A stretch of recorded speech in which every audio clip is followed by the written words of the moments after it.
Well, hello there, David Taylor or Mr. Pelargonium, and I'm back with another video for the Pelargonium and Geranium Society. Well, welcome to the summer.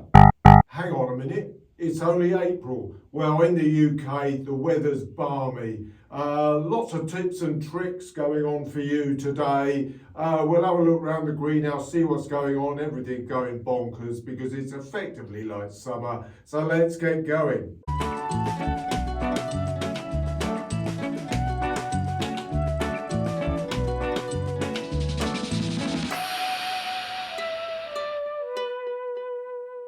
Yeah, so hello there, welcome back to the channel. I know it's been a little while, it's about a month. I like to do at least a monthly summary of what's going on in the glasshouse. As I've always said, there's plenty of information on the playlists, and you can also go back to the same period in each of the previous years to sort of see things that I was doing. I don't like to overload the channel with repeating stuff that I've already done, so I don't like to go too mad with videos at this time. I'm obviously, busy myself. We've got a lot going on with our house at the moment, a lot of things going on there, which I might touch on again a little later. I'm keeping myself busy, I'm potting on. Done the stopping of my show plants, not that I've got a great number of those this year. I'm doing bits and pieces on my social media, Mr. Pelargonium on Instagram, and I'm David C. Taylor on Facebook if you ever want to look at me on there. There's lots of bits and pieces that I'm trying to do, little infills now and again, just to keep the interest going there. Lots of pictures of plants, obviously now as they begin to flower. It's early April, filming this very early on Monday, the 7th of April. It is quite early in the morning, primarily because, I don't want the camera getting too warm there. The day temperatures are in the high teens. It was around about 18 centigrade, but with the sun banging down on this glass house, which is doing now for about 11 hours a day, the temperature does rise up a bit, but the shading's made a bit of difference. That's one of the first things you will see. I got my shading up about 2 weeks ago, which was vital. By now I think the plants would really be suffering if we, if I hadn't got that shading up by a couple of weeks ago, because we've had non-stop sunshine really since the turn of March. So that's over a month ago now. It's really bizarre because, of course, at the end of February, I was moaning on completely about the fact that the latter part of the winter had been so dull.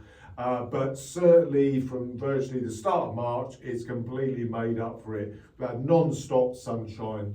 It's not ultra hot. We've had a lot of wind, which has sort of kept the temperature down a little bit.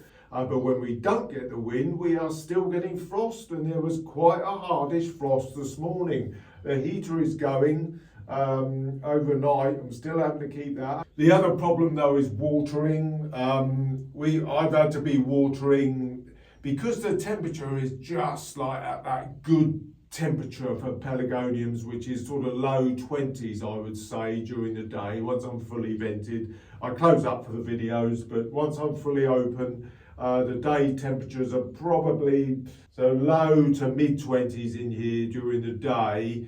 It's perfect growing temperature for pelargoniums, and a good number of my plants, certainly if they've been in the pot a while, I'm having to water probably every other day, some of them. Obviously the newly potted plants aren't getting watered much at all, probably once a week if they're newly potted, but if they've got any kind of root fill in these smaller pots, they're having to be watered almost every other day at the moment. Right, so let's have a look at one or two of the issues that you can have. And the main one is the reddening leaves. Common problem at this time of year.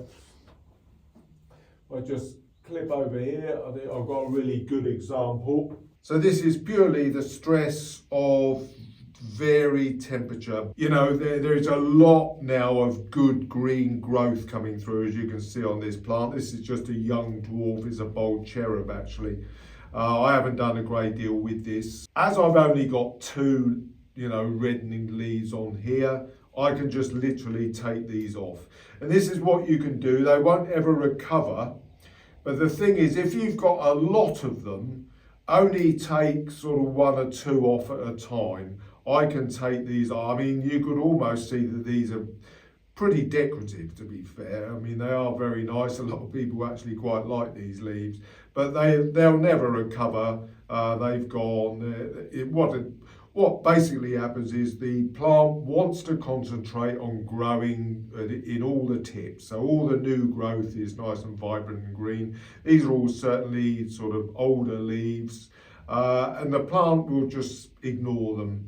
And just say, right, I want to concentrate on growing. It's a little bit chilly, I'm a little bit stressed, so I'm going to put all my effort into growing the tip, and that's more or less what happens. But if you've got a huge, great number of these, don't take them all off, because there's still a little bit of life, you know, for instance in this one, a little bit of green around the base, so it's still alive. But in this case, you know, 2 out of all of these others, you know, there's no need for it to be putting effort into maintaining these. So we'll take those off. So here's an example. This is another plant. But you can see here, 50% of the plant is red leaves. So I will only take one of them off. I will leave that now to just carry on until we get a lot more green growth on this particular plant. Right, now, something else you can do, if you've got very pale leaves as they've come out of the winter, I'm trying to find some examples here, but I'm probably not going to be able to do that, primarily because I have been using a tablespoon of Epsom salts, horticultural Epsom salts, which really pumps a bit of magnesium into the plants, and I have been given a tablespoon of that with a half strength balanced feed, so just to up the magnesium, just to get a bit of denser green going in the foliage after the long winter that we've had. If they're particularly veiny, now I've been doing this for probably over a month, to be quite honest, with every watering that I've done, so all of mine are now really nice and densely green, all the green leaf plants that is. Now, one thing you can do though is you should maybe consider not doing it to gold leaf plants. Now, as the fact that it's been a very quite stressful time for watering, been having to do an immense amount of watering, I have been pumping my gold leaves with exactly the same feed as I have all my other green leaf plants. And what that can do is actually green up the gold leaf plants, and you don't really want to do that. So if you can, try avoiding giving the Epsom salts to gold leaf plants, because it will make them go a bit greener than they really should. But you can clearly see there's a definite tinge towards going green. I mean, it's a lovely lime green as it goes, which I don't necessarily mind, but you need to be a bit careful though. Try and avoid it. Avoid giving Epsom salt solution to your gold leaf plants. Now, another issue that we can have at this time of year is a bit of ghosting on bicolours. Now, you can see here that I've clearly got some ghosting going on with some shoots. Now, ghosting is basically where you get leaves or even shoots that come through without any chlorophyll whatsoever. I've spoken about this in the past. You really do need to be careful because these shoots and leaves will be taking a lot of energy from the actual growth. The plant will be really having to struggle to keep those going, and you should remove certainly individual leaves without any chlorophyll in, or indeed cut out the shoots. And we'll just do one here. You can clearly see down in this one that I've got a shoot breaking through, which I'm just going to nip out. I've got a few leaves as well. Have had that on one or two of my plants, but they're easy enough to remove. Don't be too concerned. It will certainly help the plant. The plant will appreciate what you're doing there. But you need to get these out, because the amount of effort needed to keep these going is really quite, is really quite large for a plant. It really does take some effort to keep these going. And although again they may look attractive, don't be fooled. Just pull off any individual white leaves, or take out any shoots, because they really have no worth to the plant whatsoever. And there's no chlorophyll in these leaves, but the plant is really having to sort of work hard to keep them going. So get them off, get them out, and just ensure that you try and remove as many of them as possible. Okay, so what I think we'll do now, I'll just take the camera off, we'll have a little tour of the glass house. I've got a few blooms going on, and if I remember any other little tips that I can give you, we'll talk them through. So let's get going. Right, so I'm at the, well, what you would call the southern end of the glass house. Here is, if you can see it in the sun, which I probably might not be able to actually, if I stand back. This is the large Rushmore spotted shrimp. It got a little bit sort of edged to it because I had it up against the side of the glass house during the winter. So it did suffer a little bit from that, but it's growing away really crazily now.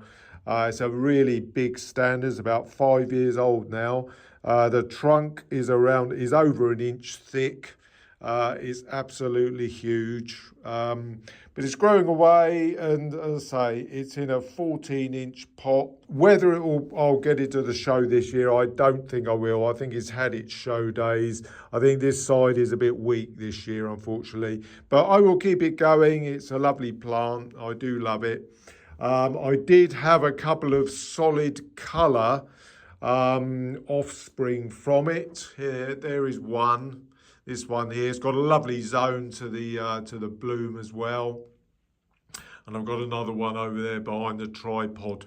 So they're doing well. They're a solid sort of, deep magenta, I suppose you'd say the solid version of it is. We're just beginning to get a few blooms. And of course, what you also get at this time of year, because I'm going to snap that one off, is what we call simple blooms. It only affects generally the doubles. And what happens is that, again, the plant has gone mad to try and get the bloom going.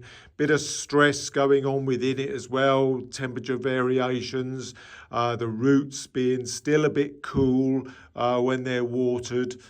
So we really do need to be careful that all of these simple double blooms that come out a little bit deformed, I'll see have I got any others that are coming out like that. I think this Chelsea Gem, this has got the same problem. So yeah, this one's got exactly the same issue. These are all deformed. So I can actually take that one off. It's not worth the plant expending energy on these blooms, which are going to be ultimately slightly deformed. There's another one. They're all crinkled up. They're not sort of full double. They almost come out, well, not even semi-double. But again, it's the plant. It's all this temperature variation, cool roots, warm stems. They really don't know what's going on. Bit of feed, the extra feeding that they're getting at this time of year, it all prevents them from, coming out perfectly normal. So they should be taken off. I'm going round stripping a few off from plants that are coming out, and indeed the Stella next to it. This is Edward's Fin. It's exactly the same problem. Stellas often suffer from it. They're slightly deformed. It's all just perfectly normal. These are just deformed blooms that you get on doubles in the spring. It usually only affects the doubles, doesn't affect single flowering varieties of various types. As soon as the nights begin to warm up and the temperatures balance off a bit more, everything will begin to flower normally. Right, now, talking of sort of plants, our test plant. Let's have a look at our test plant, because I actually think this is doing very well. Got a little edge, a little bit of a leaf to it there, a little bit of an edge there. But I think this is doing really quite nicely. I'm really liking what I'm seeing with this plant. It's balanced off very well. We looked at it and repotted it, didn't we? And it's looking pretty good. It's nice and balanced. It's about where I would want it to be. I think the concern, as with everything this year, is that it's going to come through too early. Because I'll show you, I suppose, third week of June, it's the 21st of June this year up at Manchester, up in RHS Bridgewater. But that's the concern, of course, this year with anything for show, as to whether it's still going to be hanging on by that time, because there's still at least another week of this sunny weather left to come. And it's whether everything's going to be pushed on too quickly now. It's my standard of Phyllis. That's done okay. Strangely, I've got two of them, and the other one hasn't grown as much.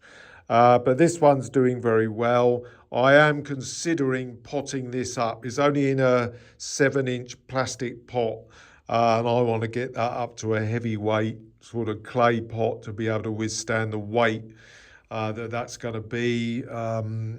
As it grows, which it's doing plenty of at this time of year. Now, a good number of the regals have begun to flower. That's Misty Morn. It's quite a nice one. Misty Morning, I think there's a bit of debate over whether it is just morn rather than Misty Morning, but that's beginning to flower. That's quite a nice size plant. Now, a lot of my standards I have potted up, just purely to get them into clay pots to be able to withstand the top weight. This one's Mrs. May Last. I will just take that dead leaf off. But that I put into a clay pot a couple of weeks back, again, just so that they don't topple. You can see here a lot of my, we've got Bushfire. That's Bushfire, and I have actually got a whitish sport of that variety, which I found last year. I don't know whether I've ever mentioned it on this channel, because I can show you it, because it's nicely in bloom. And here it is. This is a sport of Bushfire, which I may actually pass over a cutting of this to Fibrex, because it's certainly different to Bushfire. And the discussions I've had both with Marge Edwards, who was the original breeder of Bushfire, I've never seen anything like this from a sport of Bushfire. There have been reported sports of, say, a part white, maybe the odd petal of white, but this seems very, very stable. And we got two blooms here coming from separate stems, so it really does look as if that one has stabilised. I cut it off last year from Bushfire, and hopefully if that comes through, all as this whitish bloom. It is very pale pink actually, with a sort of magenta feather on it. Then I will probably get some cuttings of that over to Fibrex for release. My own little Coxwell, I did a series of regals named after villages near where we used to live in southwest Oxfordshire. So I did a series named after local villages there. Now the tricolours, of course, have been going a bit mad. I've got a contrast here, which is a very old variety. And I've got my Sophie Dumaresque, which is the second version of that I've had. Getting a bit long and lanky. It is beginning to bloom, which is nice to see. Mystery, if you like, sort of big growing plants. Mystery is a big, strong grower. What would you term it? It's a sort of, well, it's not a scented, it's unique, probably a unique regal cross like a lot are. Another one of mine, this is a nice bright, vibrant white with a little purple blotch just on the upper petals. I quite like this. It's decorative, I would say. It's tall and lanky, but flowers like crazy, and I really like that. Again, I will give people the opportunity of buying that if I ever get it over to Fibrex later this summer. Now, Sammy Browham is flowering. As I say, the deformity on the blooms doesn't affect singles. That's beginning to flower away. Like Sammy Browham, I've got a couple of standards of that. And this is Chelsea Gem next to it. I think that's a deformed head. Whereas bizarrely, I've got one that's just come out that's normal, look there. Yeah, again, doubles, a little bit of a problem, these early ones, so you just need to be careful of them. Again, this is Fritz Anders, absolutely gorgeous cherry red. But that is deformed. Now here is an example of what I was speaking about earlier with me not separating out the feeding of my gold leaf varieties. Now it's the French one, Yann Le Grange or Grange, something along those lines. This is where I've given Epsom salts to this plant, and it's just making the gold leaves just turn a bit lime green. Now, I'm going to actually say that I think that looks quite attractive personally. Got an older leaf here. I've been stripping these off as it's grown on, which you can do. But yeah, so you do need to be a little bit careful when giving Epsom salts to gold leaf varieties. You want to try and avoid it. Got over here, pink Dolly Varden. We're getting around the back of the glass house now. Pink Dolly Varden, that's doing quite well. Stressful leaf there, look, it's just gone a bit extra red on the back, so I'll probably take that off. But the colouring is really nice at this time of year because the sun, although it's relatively strong, it's a little bit like autumn when the tricolours and coloured leaf varieties are at their best. Got Orset, got a standard growing here of Orset, and we've got pink Hindu. That grows like a weed for me, and it's rather strange because the ordinary Hindu, the dark version, the dark sort of, I don't know, claret version of it, that actually doesn't grow so well for me, but pink Hindu grows like a weed for me. My standard of Stat Burn, that's growing away, and look at my Frank Headley. That standard has gone crazy, and I've just let that bloom. I didn't stop it at all. I think it's probably too lanky to get to a show. I'd never be able to transport it, I don't think. But that's looking superb. Now over here, we've got a Sammy Browham, but we've actually got, obviously, a branch or a little stem growing through with the solid colour version of the bloom. It does happen. I'm not going to be too overly concerned on that one. If you ever wanted to separate it, you could just take a cutting from the stem that has got that bloom on if you wanted to isolate it in particular to grow on as a bloom just with that colour, which I could do here because that's on a single stem. So I could just cut that off and have a plant with just that colour. Another lovely deep coloured regal here. I did put this on my social media, Mr. Pelargonium social media on Instagram the other day. Ben Matt, that is a stunning regal. Huge blooms, very dark claret with a sort of purple faded lower petals. And that's gorgeous. Love that one. Okay, so there we go. I think I've given you a good look round there of the glass house. A few tips and tricks of what you can be getting up to at this time of year.